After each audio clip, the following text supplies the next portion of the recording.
Hello दोस्तों, मैं हूं आनंद और आप सभी का फिर से एक बार स्वागत है हमारे यूट्यूब चैनल स्टडी 24 विवेक पे। तो आज का ये हमारा सेशन जो है नए टॉपिक पे बेस्ड होने वाला है। जैसा कि हमने पिछले वीडियो में बताया था कि जब हम आएंगे आपसे नेक्स्ट बार हमारी मुलाकात होगी आपसे, तो हम आपके लिए नया टॉपिक लेके आएंगे। तो अपने हम कहे मुताबिक आपके सामने एक नया टॉपिक प्रेजेंट करने वाले हैं आज, जिसका नाम है एवरेज। और इस टॉपिक को हम पहले बेसिक से देखने वाले हैं कि इससे रिलेटेड हम पहले बेस पढ़ने वाले हैं, फिर जो एग्जाम ओरिएंटेड क्वेश्चन आते हैं अभी तक जिस पैटर्न पे आए हैं और जिस पैटर्न पे आगे फ्यूचर में आपके एग्जाम में क्वेश्चन देखने को मिल सकते हैं, वो सारे पॉइंट आज के हम सेशन में डिस्कस करने वाले हैं। तो ज्यादा देर ना करते हुए चलेंगे अपने सेशन की तरफ। बट उससे पहले अगर आप हमारे चैनल पर पहली बार विजिट कर रहे हैं या अभी तक हमारे चैनल को आपने सब्सक्राइब नहीं किया है, तो देरी किस बात की दोस्तों, जल्दी से चैनल को सब्सक्राइब कर दीजिए और बेल आइकन प्रेस करना ना भूलें, ताकि उससे आपको प्रॉपर नोटिफिकेशन मिलती रहे। ठीक है, तो चलते हैं सेशन की तरफ।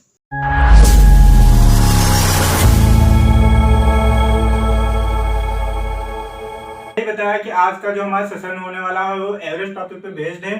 तो एवरेज होता क्या है पहले हम वो समझेंगे।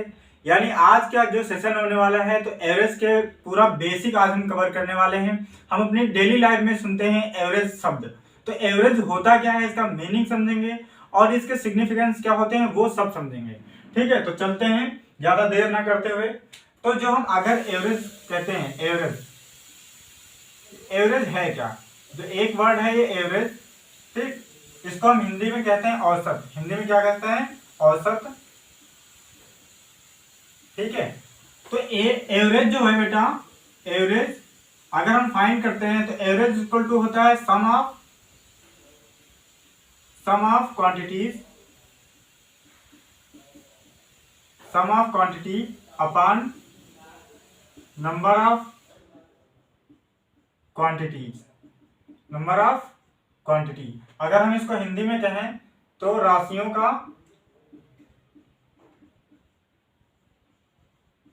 का योग डिवाइड बाय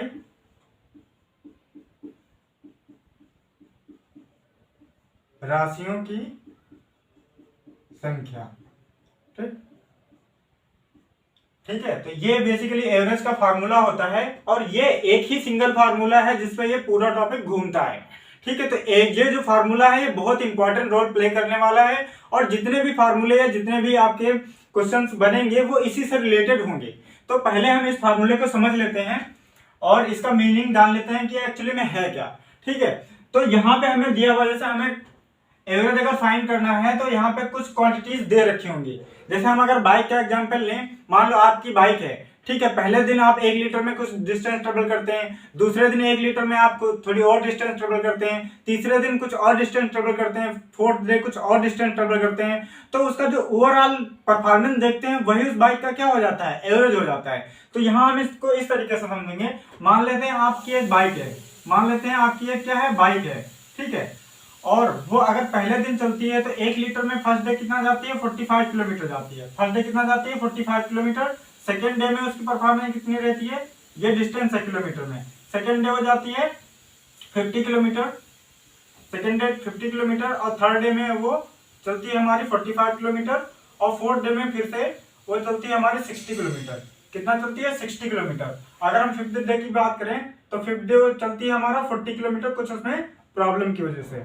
यानी ये पूरा जो हो रहा है बेसिकली ये कितने पे हो रहा है, 1 लीटर पेट्रोल पे हो रहा है। यानी हम जो हमारी पेट्रोल की क्वांटिटी है वो हम सेम रख रहे हैं। तो अगर हम इसका देखें कि इसका परफॉर्मेंस क्या है, यानी अगर हमारी जो बाइक है वो कितना एवरेज दे रही है, तो हम कैसे निकालेंगे, तो हम इस फार्मूले का यूज करेंगे। क्या करेंगे, इस फार्मूले का यूज करेंगे। और ये जो हमारे दे रखी है ये क्या है, ये हमारी क्वांटिटीज है, ये क्या है, हमारी राशियां हैं। अगर हम इनको प्लस करें, यानी एवरेज निकालना है, तो हम करेंगे एवरेज इक्वल टू क्या होता है, सम ऑफ क्वांटिटी। तो जो हमारे पास क्वांटिटी दे रखी होंगी, जो हमारे पास डेटा दे रखा होगा, उसका हम पहले क्या निकालेंगे, सम निकालेंगे। तो ऊपर कितना हो जाएगा, सभी क्वांटिटीज को प्लस कर देते हैं, 45 प्लस 50 प्लस 45 प्लस 60 प्लस 40।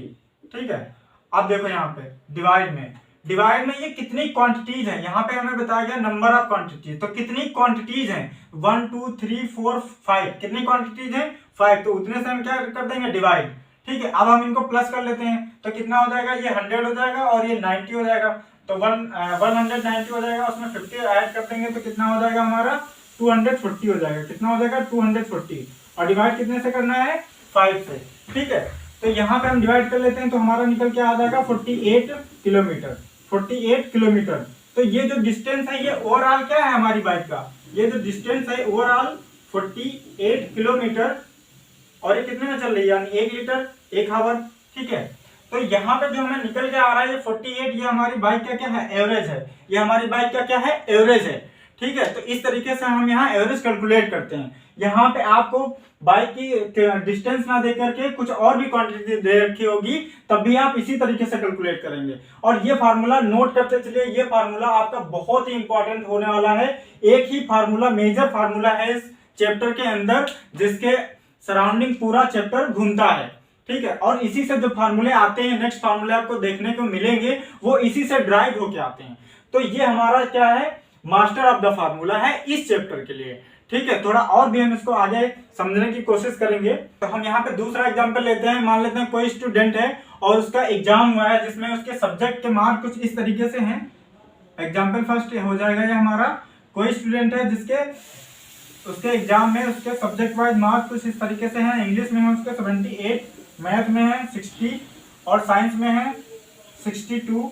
ठीक है, और हिंदी में उसने अच्छा परफॉर्मेंस किया तो 80 मार्क्स गॉट किए हैं। अब हमसे पूछ लिया जाए, या क्वेश्चन में हमसे ये कह दिया जाए कि ये स्टूडेंट के जो एवरेज मार्क हैं वो कितने होंगे। यानी हर सब्जेक्ट में अगर हम इसके एवरेज मार्क देखें कि इसकी परफॉर्मेंस क्या रही है ओवरऑल एग्जाम के थ्रू, तो वो हमारा क्या होगा, वही हमारा एवरेज होगा। और एवरेज कैसे कैलकुलेट करते हैं, तो हमने बताया कि क्या होता है, average equal to sum of quantities divide by number of quantity. तो अगर हम इनका सम करें, इसका अगर एवरेज निकालना है, तो एवरेज इक्वल टू क्या हो जाएगा, सम ऑफ क्वांटिटी। यानी हमारी क्वांटिटी क्या है यहाँ पे, हमारी क्वांटिटी जो ये मार्क्स दे रखे हैं, हमारी क्वांटिटी क्या है यहाँ पे, ये मार्क्स हैं। तो हम मार्क्स को क्या कर लेते हैं, सम कर लेते हैं। तो यहाँ से देखो सम करेंगे, तो पहले लिख लो, अभी हम डायरेक्ट नहीं करेंगे, अभी हम समझ रहे हैं तो थोड़ा स्लो प्रोसेस में करने वाले हैं, थोड़ा आराम से करेंगे और आराम से समझेंगे। तो इसको जब हम प्लस करेंगे, तो कितना आ जाएगा, यहाँ देखो 2 8 कितना हो जाएगा 0, और यहाँ पे क्वांटिटी कितनी है 1 2 3 4, इसलिए हम इसको क्या करेंगे 4 से डिवाइड कर देंगे। ठीक, अब यहाँ हम प्लस कर लेते हैं, तो ये प्लस करने पे कितना आ जाएगा आपका, तो ये आ जाएगा 280, और आप इसको 4 से डिवाइड करेंगे तो ये निकल के आ जाएगा आपका 70। कितना आ जाएगा 70 निकल के आ जाएगा। इसको काट देंगे 7 टाइम, कट जाएगा तो कितना निकल के आ जाएगा 70।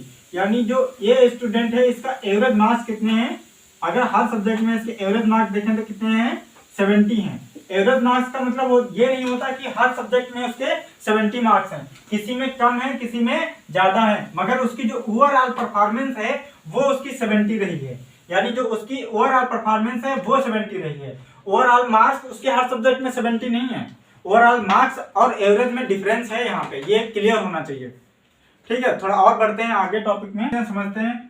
दूसरा एग्जाम्पल लेके करते हैं, उसको हम दूसरी तरीके से बताएंगे कि आपको एग्जाम में इस तरीके से अगर डेटा दे रखा है, तो उसको डेटा को आपको अगर एवरेज निकालने को कहा है, तो वहां पे आप कैसे करने वाले हैं। जहां पे हमें बड़े बड़े डेटा दिए होते हैं, लार्जेस्ट नंबर दी होती हैं, तो उनको प्लस करने में, उसको डिवाइड करने में अपना टाइम ना वेस्ट करते हुए, एक स्मार्ट अप्रोच अप्लाई करते हुए उसका हम एवरेज कैसे निकालेंगे। ठीक है, तो हम मान लेते हैं यहाँ पे हमारे पास कुछ डेटा इस तरीके से है, किसी स्टूडेंट के समझ लेते हैं कि मार्क्स हैं, या किसी बाइक के थ्रू ये डिस्टेंस ट्रेवल करी गई है, यानी फर्स्ट बार में कितनी करता है 98 है। दूसरा जो डेटा क्वांटिटी है वो कितनी है हमारी, दूसरी क्वांटिटी है 87 है, तीसरी 90 है, ठीक, फोर्थ 100 है, नेक्स्ट कितने हैं 106 है, और उससे नेक्स्ट कितने हैं 110 है, और उसके बाद कितने हैं 119 है।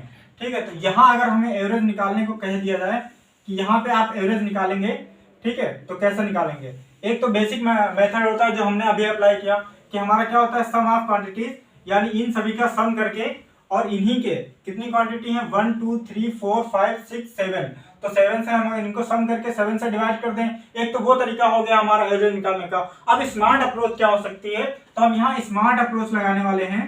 क्या लगाने वाले हैं दोस्तों, स्मार्ट अप्रोच लगाने वाले हैं। यहाँ पे हम क्या करेंगे, एवरेज हम कुछ लेट कर लेंगे। क्या करेंगे, एवरेज कुछ लेट कर लेंगे। लेट कर लेने का मतलब ये है कि आप अपने सुटेबिलिटी के हिसाब से उसको लेट करेंगे, अपने सुटेबिलिटी के हिसाब से कुछ सपोज कर लेंगे और सपोज ऐसा डेटा करेंगे जो यहाँ पे अब आपको हम यहाँ समझाएंगे। सपोज ऐसा डेटा करेंगे आप जो थोड़ा इनके क्या हो, अप्रोक्सीमेट क्लोज डेटा हो। तो हम मान लेते हैं कि हमारा जो एवरेज है वो कितना है, इस क्वेश्चन में हम एवरेज मान लेते हैं कि हमारा 100 है, क्योंकि हम देख रहे हैं हम यहाँ जो सभी वैल्यू हैं वो क्या है, 100 के कुछ कम है कुछ ज्यादा है, मतलब 100 के अप्रोक्सीमेट में सारी वैल्यू हैं। तो हम मान लेते हैं यहाँ हमारा जो एवरेज है वो 100 है। ठीक, अब एवरेज अगर हमने 100 मान लिया है तो 100 से सबको कंपेयर करेंगे कि ये 100 से कितना कम या कितना ज्यादा है। तो हम यहाँ पे देख पा रहे हैं कितनी कम है, तो 2 कम है, तो हम क्या कर देंगे इसमें -2 कर देंगे। यहाँ पे हम देख पा रहे हैं 100 से कितना कम है, -13। यहाँ 100 से कितना कम है, -10। और ये कितना कम ज्यादा है, तो यहाँ पे हमें कोई डेविएशन नहीं देखने को मिल रहा है, तो यहाँ पे हम क्या करेंगे, 0 हो जाएगा। ये कितना ज्यादा है, तो ये 6 ज्यादा है, और ये कितना ज्यादा है, तो ये 10 ज्यादा है, और ये कितना ज्यादा है, ये 19 ज्यादा है। ठीक है, अब हम बात कर लेते हैं। तो यहाँ पे देखते हैं हम ओवरऑल जो हमारा नेगेटिव डेविएशन बनना है वो कितना बनना है। ठीक, अब ओवरऑल हमारा नेगेटिव डेविएशन कितना बनना है, तो वो हो रहा है हमारा कितना हो रहा है, -25। ठीक, आप इनको प्लस करके देख लीजिए कितना हो जाएगा, -25। और यहाँ पे जो पॉजिटिव में देख रहे हैं वो कितना है हमारा, 35। ठीक है, तो हम यहाँ ओवरऑल डेविएशन देखें तो कितना आ रहा है हमारा, ओवरऑल डेविएशन हमारा +10 आ रहा है।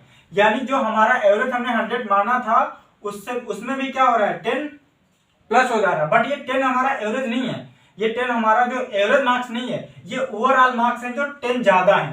ठीक है, अगर हमने 100 एवरेज माना है, ठीक, उसमें क्या हो रहा है, ये 10 मार्क्स बढ़ रहे हैं। अगर बढ़ रहे हैं तो अगर ये क्वांटिटी है हमारी, तो केक कटेगा तो क्या होगा, समा बिटेगा, क्योंकि नाइंसाफी किसी के साथ नहीं होनी। तो क्वांटिटी कितनी, 1 2 3 4 5 7 है, करके देख लीजिए कितनी है, 7 है। तो इसको जब हम 7 से डिवाइड कर देंगे तो क्या निकल के आ जाएगा, 100 प्लस 1.42, कितना निकल के आएगा, 100 प्लस 1.42। इनको प्लस कर लीजिए, कितना आ जाएगा हमारा 101.42। ये हमारा ओवरऑल एवरेज निकल के आ जाएगा। जब आप इसकी प्रैक्टिस करेंगे तो बहुत कम टाइम में बना पाएंगे आप। जब आप इसकी अच्छे से प्रैक्टिस करेंगे, 2-4 क्वेश्चन इस पर बेस्ड करेंगे, ठीक है, तो बहुत आसानी से बन जाता है।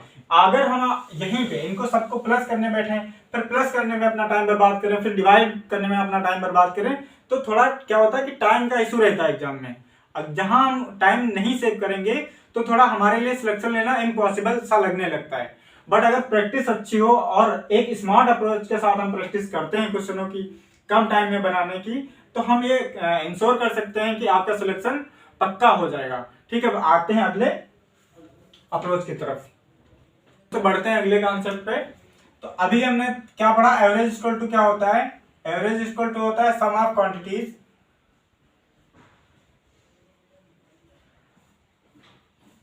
Sum of quantity upon number of quantity, number of quantity.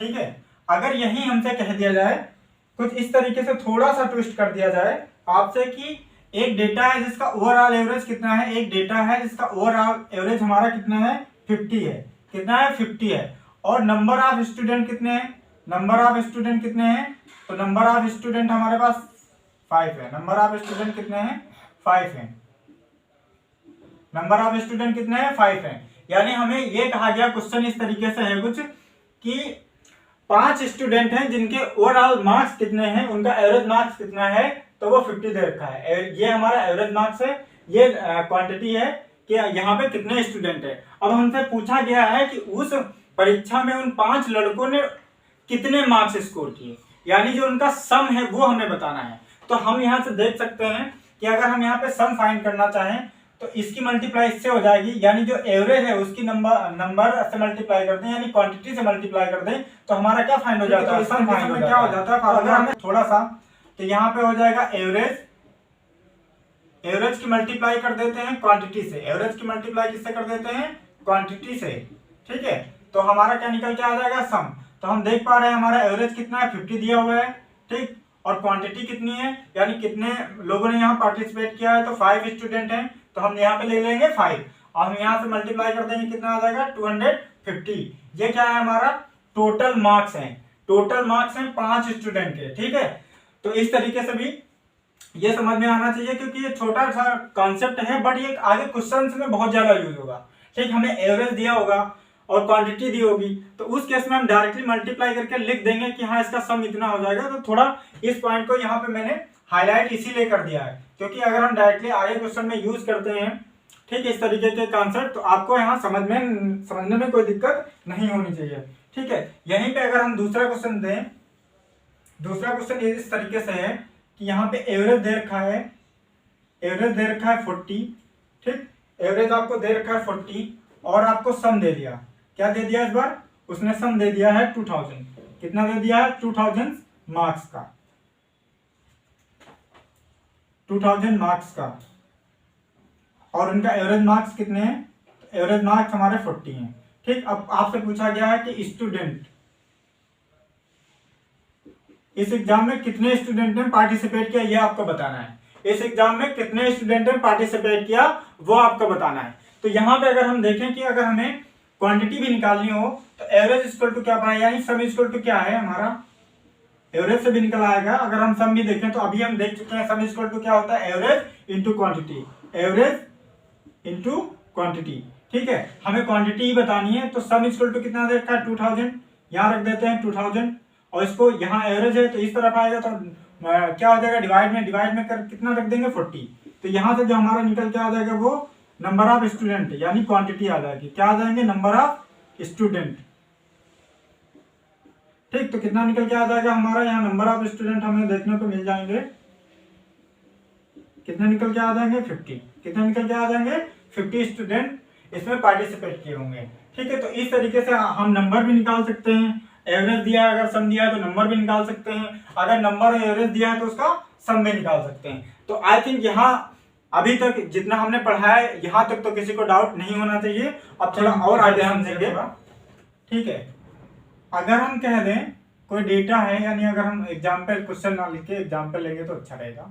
ठीक, एग्जाम्पल कुछ इस तरीके से है, कोई डेटा है हमारे पास 10, 11, 12, 13, 14, 15, ठीक है, और ये हमारे पास 16, ये हमारे पास एक लगातार नंबर्स का डेटा है। कैसी है ये, क्रमागत नंबर है, कैसी है, क्रमागत नंबर्स हैं, क्रमागत संख्याएं हैं। ठीक है, इंग्लिश में इनको बोलते हैं कॉन्जिक्यूटिव नंबर्स हैं। कोई भी कॉन्जिक्यूटिव नंबर्स हैं, अगर हमें उनका एवरेज फाइंड करना है तो हम किस तरीके से कर सकते हैं। एक तो हमारा बेसिक मेथड होता है कि जो हमारे पास क्वांटिटी दी हुई है इनका हम सम कर दें और इनके जितनी भी क्वांटिटी है उससे डिवाइड कर दें तो हमारा एवरेज निकल आएगा। और एक दूसरा मेथड है जो आपको हम कहते हैं ना कि ट्रिक, हर बच्चे की यही ख्वाहिश होती है कि सर हमको ऐसी कोई ट्रिक बता दें जिससे हम क्वेश्चन को यूं उड़ा दें। तो ट्रिक क्या होती है ना कि वो कुछ ही क्वेश्चन के लिए बनी होती है। मान लो आपको क्वेश्चन में थोड़ा सा ट्विस्ट मिल गया ना तो ट्रिक वहीं पे फेल हो जाती है। तो हम यहाँ पे कॉन्सेप्ट पे अगर फोकस करेंगे तो हमें अगर क्वेश्चन में कुछ ट्विस्ट भी देखने को मिलता है हमारे एग्जाम में तब भी वो हमसे स्किप नहीं होगा, उसको हम बना लेंगे। बट ट्रिक क्या होती है, वो लिमिटेड होती है। वो अगर उसी तरीके क्वेश्चन आ गया तो ठीक है, नहीं आया तो फिर फंस जाएंगे आप वहां पे। तो यहाँ पे हम यहाँ पे कॉन्सेप्ट बताने वाले हैं, हम आपको ट्रिक नहीं बताएंगे। यहाँ पे जो हमें डेटा दिया हुआ है पहले हम उसको देख लेते हैं। ठीक, हम यहाँ पे डेटा काउंट करेंगे, पहले डेटा काउंट करेंगे। अगर यहाँ पे हमें even number sorry odd number में डेटा है, यानी जो हमारी क्वांटिटी है वो अगर ऑड में है, उस कंडीशन में हम क्या करते हैं, और दूसरी शर्त ऑड में होनी चाहिए और कॉन्जिक्यूटिव नंबर्स होनी चाहिए। क्या होनी चाहिए, कॉन्जिक्यूटिव नंबर होनी चाहिए, यानी लगातार संख्याएं होनी चाहिए। वो स्टार्टिंग कहीं से भी हो, जैसे हमने यहाँ स्टार्टिंग 10 से करी है, वो चाहे स्टार्टिंग 20 से करे, 90 से करे, क्या मतलब है, हमें मतलब है कि वो लगातार नंबर होनी चाहिए। ठीक है, यहां तक समझ में आया। उस कंडीशन में हम इसका एवरेज कैसे फाइंड करेंगे, तो हम दूसरी पॉइंट ये बताया कि क्या होना चाहिए, ऑड क्वांटिटी होनी चाहिए। ऑड मतलब या तो ये 1 हो, या 1 तो निकालेंगे नहीं, 1 का तो उतना ही होता है, या तो 3 हो, यानी कोई ऑड नंबर होनी चाहिए हमारे पास। तो यहाँ पे देख सकते हैं 1 2 3 4 5 6 7, कितने हमारे पास क्वांटिटीज हैं, 7। तो 7 का अगर हम देखें तो 3 अगर हम यहां से इधर से चले आए, लेफ्ट से कितना चले आए, लेफ्ट से हमने 3 चल दिया, लेफ्ट से हम 3 क्या आगे 3 क्वांटिटी आगे और हम राइट से भी क्या किया, हमने 3 क्वांटिटी यहां से कैंसिल कर दी। अब हमारे पास में जो बीच में बचा, यही जो बीच में बचा यही क्या होगा, हमारा ओवरऑल एवरेज होगा। यही क्या होगा, हमारा ओवरऑल एवरेज होगा। ठीक है, इसको हम कुछ मीन से भी कह सकते हैं। ये हमारा जो लगातार डेटा का जो मीन होता है ना, वही हमारा क्या होता है, एवरेज होता है। जो लगातार डेटा का मीन होता है, मीन मतलब माध्य होता है, ठीक है। अगर हम लगातार संख्याओं का माध्य निकालते हैं वही उनका एवरेज होता है। किसमें? जब नंबर कॉन्जिक्यूटिव हो तो अगर हम यहां से देख लो, फिर से समझ लो, अगर हमें कॉन्जिक्यूटिव नंबर्स दे रखी हैं, उस कंडीशन में हम इधर से उतनी क्वांटिटी कैंसिल कर दें और राइट से भी उतनी क्वांटिटी कैंसिल कर दें, जो बीच में बच जाएगा, जो मिडिल नंबर होगी, वो हमारी क्या होने वाली है? एवरेज होने वाली है। तो एक तरीका ये होता है स्मार्ट अप्रोच, कि आप यहां से भी आप आसानी से कर सकते हैं क्वेश्चंस को, ठीक है। थोड़ा और समझेंगे यहाँ पे। अगर हम दूसरा एग्जाम्पल लें, थोड़ा और क्लेरिफिकेशन के लिए, अगर हम दूसरा एग्जाम्पल ले लें यहाँ से 20, 21, ठीक है, 22, 20, 23, 24, 25, 26, 27, 28, 29, 30, ठीक। तो हमने एक बड़ी सी डेटा ले रखी है, यानी इसमें कई सारे डेटा हैं, कई सारे डेटा हैं, इसीलिए हमने यहाँ पे कई सारे डेटा लिखे हैं, क्योंकि आपको कई सारे डेटा यानी लार्ज नंबर्स अगर दिख रही हैं, बहुत ज्यादा नंबर्स दिख रही हैं, तो आपको घबराना नहीं है उस कंडीशन में। आप वहीं पे ये जो हमने बता रखा है यही कॉन्सेप्ट अपनाएंगे और आपका जो आंसर है वो सेकंड में भी फाइंड हो जाएगा। तो हमने यहाँ पे क्या कहा, पहले देखो ये कॉन्जिक्यूटिव नंबर्स हैं क्या, तो हम देख पा रहे हैं ये लगातार बढ़ती हुई एक एक प्लस करती हुई नंबर है, तो कॉन्जिक्यूटिव नंबर है, इतना तो हमें बताओगे। अब है कितनी?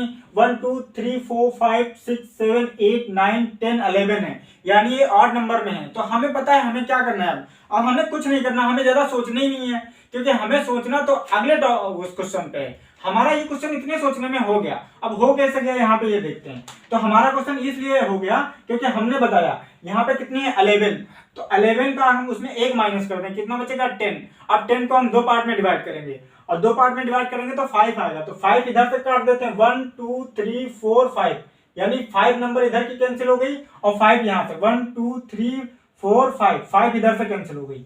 अब हमारा जो बीच में बच जाएगा यही क्या होगा हमारा, यही हमारा एवरेज होगा। तो इस डेटा के लिए हमारा जो एवरेज निकल के आ जाएगा वो कितना आ जाएगा 25।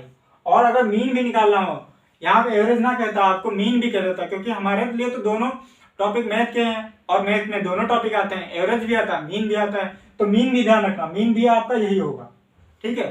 तो यहाँ से आपको दो तरीके के क्वेश्चन कवर हो जाएंगे, एक तो एवरेज का, दूसरा मीन का, ठीक है। थोड़ा और हम इसको यहाँ तक तो सभी को समझ में आ गया होगा, बट एक रिक्वेस्ट मैं और करना चाहूंगा, आप पेपर और पेन लेके सारे कॉन्सेप्ट नोट करते हुए चलें तो आपके लिए बहुत अच्छा होगा, ठीक है। इससे क्या होगा कि अगर आपको कोई कंफ्यूजन क्या होता है कि नहीं, हमारी प्रवृत्ति होती है एक बार पढ़ेंगे तो उसका 90% या 70% ही हम क्या करते हैं, ऑब्जर्व कर पाते हैं। अगर हम उसको प्रॉपर रिवाइज नहीं करेंगे तो वो एक टाइम ड्यूरेशन के बाद हमारे माइंड से स्किप होने लगता है। तो आपको रिवीजन की बहुत ज्यादा जरूरत होती है। रिवीजन ही क्या होता है, अगर हम किसी टॉपिक को, यानी ऐसा नहीं है, आप एक टॉपिक को अगर अच्छे से पढ़ते हैं वो एक अदर चीज हो जाती है, वो आपके लिए फ्यूचर के लिए बेटर है, आपके एग्जाम के लिए बेटर है। वहीं पे आप मतलब पढ़ तो रहे मगर ठीक से नहीं पढ़ रहे, 10 चीजें पढ़ रहे हैं, तो क्या होगा कि जो एक बंदा एक टॉपिक को एक बार में कवर करता है और अच्छे से कवर करता है, ठीक है, तो वो आपकी उसकी परफॉर्मेंस बेटर होगी। अगर उसको वहां से कोई क्वेश्चन मिलता है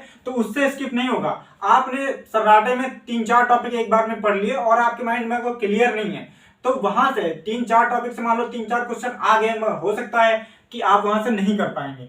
तो हम यही रिक्वेस्ट करेंगे कि जो भी कॉन्सेप्ट बताया जा रहा है उसको आप नोट करते हुए चलिए, ठीक है। आते हैं अगले। अभी तक हमने समझाया है, ठीक, थोड़ा सा हम यहाँ पे चाहेंगे कि आप एक क्वेश्चन करके बताइए, इसका कमेंट बॉक्स में आंसर देंगे, ठीक है। तो हमसे कहा गया कि 5 क्वेश्चन में ये कहा गया 5 क्रमागत सम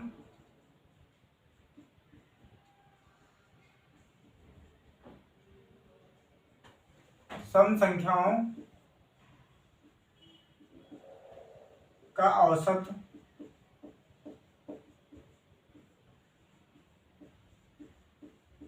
औसत 20 है, तो अंतिम दो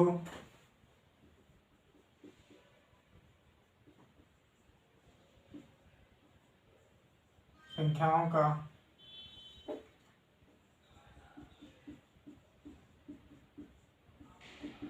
औसत फाइंड करना है, ठीक।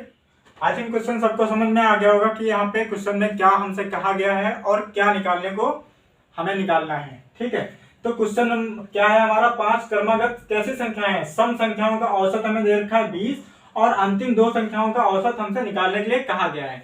तो इसका सबसे पहले आप लोग क्या करिए, वीडियो को पॉज कर दीजिए और इसका कमेंट बॉक्स में आंसर दीजिए। ठीक है, फिर हम इसको बताएंगे कि आपको स्मार्ट अप्रोच के साथ और बहुत ही कम टाइम में, यानी हम कहें कि अगर 5 सेकेंड में इसका जवाब देना है तो आप कैसे इसका आंसर निकालेंगे। तो हम तो स्मार्ट अप्रोच बताएंगे, और स्मार्ट अप्रोच हर टॉपिक की इसलिए जरूरी है क्योंकि जो भी कंपटीशन में बच्चे जो पार्टिसिपेट करते हैं वो थोड़ा बहुत तो पढ़ के आते हैं, और जो नहीं पढ़ के आते उनसे आपका कंपटीशन है ही नहीं। कंपटीशन उन लोगों से है जो हाँ लगे पड़े हैं, उनको ये नहीं पता चलता है, दिन रात किए पड़े हैं। ठीक है, तो वहां उन लोगों से आपका कंपटीशन है, तो उन लोगों को आपको उनसे आपको कैसे आगे करना है, उनसे आपको कैसे कंपीट करना है। तो इसके लिए आपके दिमाग में आपके पास कुछ ऐसे एक्स्ट्रा पावर होनी चाहिए, यानी एक्स्ट्रा कॉन्सेप्ट होने चाहिए जिससे आप उनको हरा सकें, जिससे आप उनसे कंपटीशन अपना जीत सकें। ठीक है, तो वो आपके क्या होगा, आपको प्रैक्टिस करनी होगी यहाँ पे, और बहुत अच्छे से दिल लगा के पढ़ाई करनी होगी, और हर एक क्वेश्चन का आपको कम समय में बनाना आना चाहिए। और कम समय में बनाना तभी आप सीख पाएंगे जब उससे रिलेटेड कॉन्सेप्ट आपका क्लियर होगा।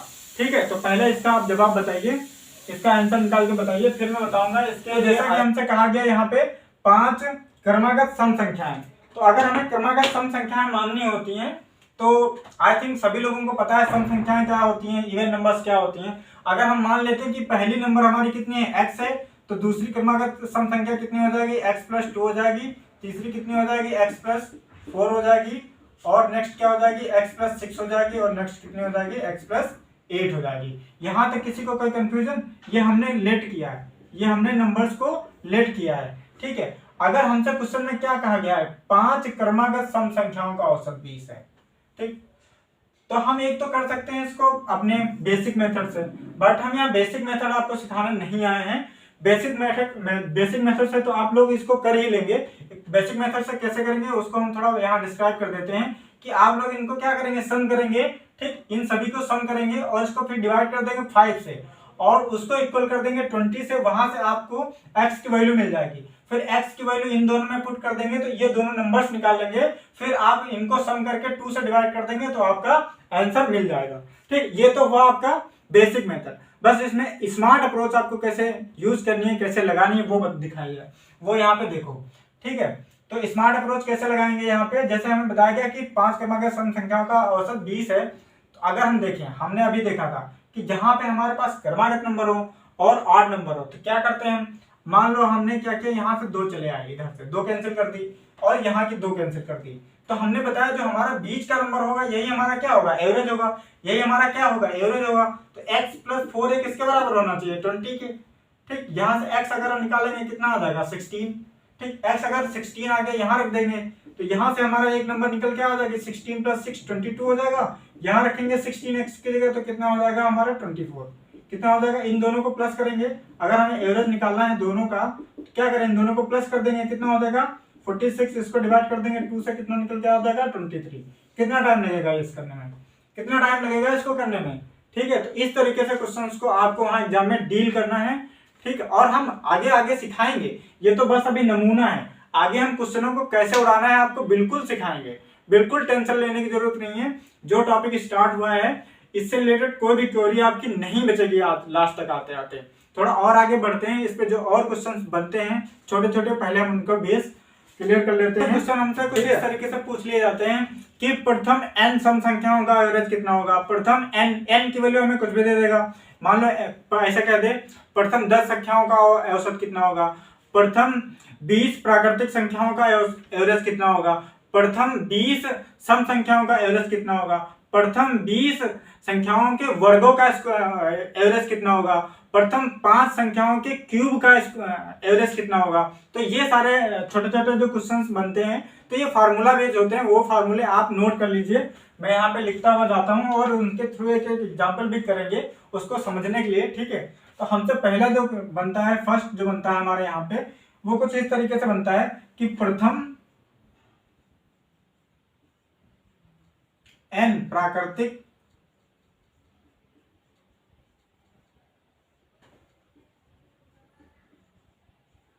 संख्याओं का औसत। प्रथम n प्राकृतिक संख्याओं का अगर एवरेज हमें फाइंड करना हो तो क्या होता है, n+1 डिवाइड बाई 2। कितना होता है, n+1 डिवाइड बाई 2। ठीक है, यहाँ n का नंबर कुछ भी हो सकता है। जैसे अगर हम यहाँ एग्जाम्पल से देखें तो एग्जाम्पल में आपसे इस तरीके से कह सकता है कि यहाँ पे कुछ दे दे, यानी n इक्वल टू अगर हमें दे दिया कि प्रथम 10 नेचुरल नंबर का आपको एवरेज बताना है, तो हमारा n इक्वल टू कितना हो गया, 10। n की वैल्यू हम यहाँ पुट कर देंगे। ठीक है, यानी n की वैल्यू हम किस में पुट कर देंगे, n+1 में। ठीक है, डिवाइड बाई 2, तो यहाँ से n 10 हो जाएगा, +1 डिवाइड बाई 2 11 डिवाइड बाई 2 कितना हो जाएगा, 5.5। तो ये हमारा जो एवरेज इस तरीके से निकल के आ जाएगा। ठीक है, तो ये फार्मूला नोट कर लीजिए और चाहो तो एग्जाम्पल भी नीचे नोट करते हुए चलिए। ठीक है, तो दूसरे फार्मूला क्या हमारा बनता है, दूसरा, उसको भी हम लिख देते हैं यहाँ पे। तो दूसरा फार्मूला कुछ इस तरीके से है, इसमें कहा गया प्रथम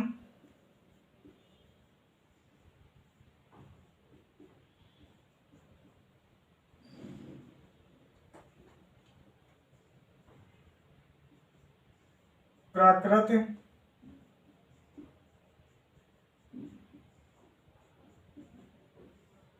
संख्याओं के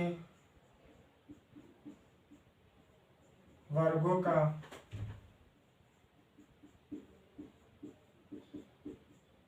औसत। ठीक है, तो ये क्या होता है, ये हमारा होता है n+1 एक ब्रैकेट के अंदर, दूसरे ब्रैकेट के अंदर 2n+1 डिवाइड बाई 6। ठीक है, यहाँ पे भी n की वैल्यू कुछ दे सकता है। जैसे उसने कह दिया कि 12 संख्याओं के वर्गों का एवरेज कितना होगा, यानी प्रथम 12 संख्याओं के वर्गों का एवरेज कितना होगा। तो यहाँ पे हम कैसे फाइंड करेंगे, हमारा n इक्वल टू कितना हो जाएगा उस कंडीशन में, इसके लिए अगर हम बात करें कितना हो जाएगा, 12। ठीक है, तो यहाँ हम रख देते हैं। तो यहाँ जैसे ही रखेंगे तो कितना हो जाएगा, इसमें 13 निकल के आ जाएगा और इसमें 12 का मल्टीप्लाई 2 से करेंगे और ये प्लस कर देंगे, कितना निकल के आ जाएगा हमारा 25। ठीक, और इसको डिवाइड करना है 6 से। जब इसको आप पूरा डिवाइड कर लेंगे तो एक आंसर मिल जाएगा, वो हमारा क्या होगा, एवरेज निकल के आ जाएगा।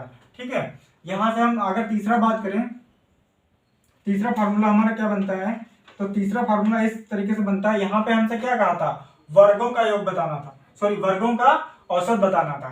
अब यहीं पे हमसे कह दे प्रथम n प्राकृत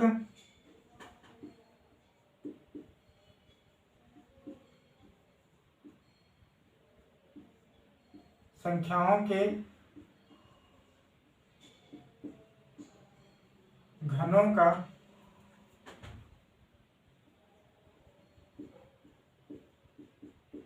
कितना होता है, औसत इक्वल टू n एक ब्रैकेट में n+1 का होल स्क्वायर डिवाइड बाय 4।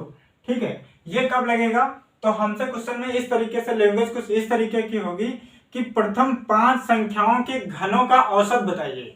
तो आपको कौन सा फार्मूला यूज करना है, वहां पे ये फार्मूला यूज करना है, क्योंकि जब भी क्यूब के बारे में बात करेगा, यानी घनों के बारे में, यहाँ उनकी क्यूब के बारे में बात करेगा, तो हमें फार्मूला क्या लेना है वहां पे, n एक ब्रैकेट में n+1 का whole square divide by 4।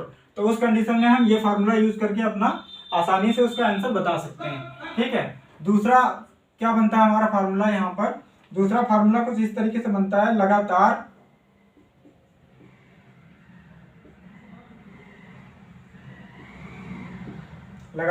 n तक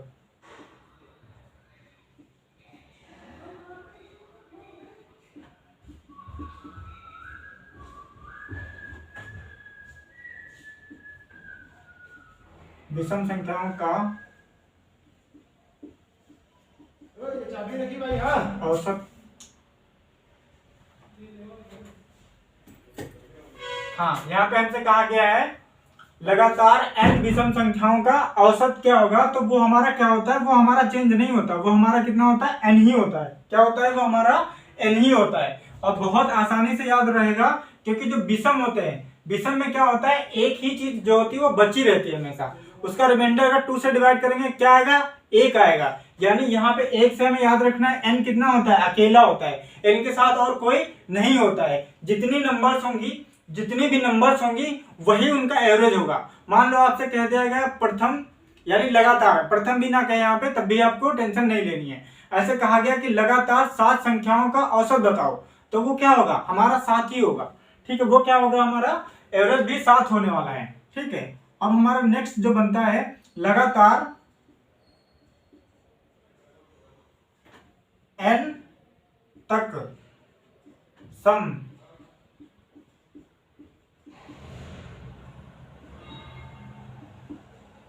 संख्याओं का एवरेज, वो क्या होता है, ये ध्यान देना है। यहाँ पे होता है n+2 डिवाइड बाई 2, ये क्या होता है, n+2 डिवाइड बाई 2 होता है। ठीक है, तो यहाँ तक सभी लोगों को समझ में आ गया होगा। इन पे चाहो तो एक एक एग्जाम्पल भी मैं करवा देता हूँ। ठीक है, जैसे हमसे कहा गया यहाँ पे, ये तो हमने बता ही दिया ओरली। जैसे इसके लिए अगर हम एग्जाम्पल यहाँ पे दें तो कुछ इस तरीके से क्वेश्चन की लैंग्वेज होगी कि लगातार 10 सम संख्याओं का एवरेज कितना होगा, लगातार 10 सम संख्याओं का एवरेज कितना होगा। तो वहां जो 10 दे रखा वो हमारा क्या है, वही हमारी n की वैल्यू है। यहाँ पे अगर बोला गया कुछ इस तरीके से, लगातार 10 सम संख्याओं का एवरेज कितना होगा, तो लगातार बोल दिया गया हमसे, तो क्या करेंगे, इस फार्मूले को यूज करेंगे और सम के लिए। ठीक है, दो कंडीशन हो, लगातार हो और सम संख्याओं के लिए ये फार्मूला यूज करेंगे। तो हमारा n इक्वल टू कितना हो जाएगा, यहाँ पे 10 हो जाएगा, और इस फार्मूले में रखेंगे तो क्या हो जाएगा, 10+2 डिवाइड बाई 2। तो यहाँ से जो निकल के आएगा वो कितना आएगा, 6। यानी इसका एवरेज कितना होने वाला है, 6 होने वाला है। ठीक है, तो ये इसका बेसिक है, और हाँ, आई थिंक यहाँ तक आप लोगों को अच्छे से समझ में आ गया होगा। ठीक है, अगली क्लास हम इस पे कल लेके आएंगे जिसमें थोड़ा बेसिक टाइप के क्वेश्चन होने वाले हैं। तो आज की क्लास हम यहीं पे ओवर करते हैं। और हाँ दोस्तों, अगर आपको क्लास अच्छी लगी है तो आप लोग क्या करते हो, लाइक करने में कंजूसी करते हो, तो प्लीज लाइक कर दिया करो और इसको अपने दोस्तों के साथ या स्टडी ग्रुप में शेयर भी कर दिया करो। ठीक है, जिससे उनको भी पढ़ने का मौका मिले, उनको भी एक सही गाइडलाइन मिले, आपके थ्रू मिलेगी तो आपका भी भला होगा और उनका भी भला होगा। मान लो किसी दोस्त का हो जाएगा तुम्हारे कहने से, तो भी आपको दुआएं देगा। कहीं क्या होगा, किसी प्रॉब्लम में आप फंस गए तो वहां पे आपकी वो बात याद करके आपकी यहाँ हेल्प कर देगा। ठीक है, तो इस तरीके से अपने दोस्तों को भी सपोर्ट कीजिए, हमें भी सपोर्ट कीजिए। और हम हैं किस लिए, हम आपकी ही वजह से यहाँ पे हैं। ठीक है, तो थोड़ा कंजूसी ना करके, शेयर का बटन रहता है उससे ऐसे करके लाइक कर दीजिए और इसको अपने स्टडी ग्रुप में शेयर कर दीजिए। हम मिलेंगे कल इसके बेसिक क्वेश्चनों के साथ, तब तक के लिए जय हिंद।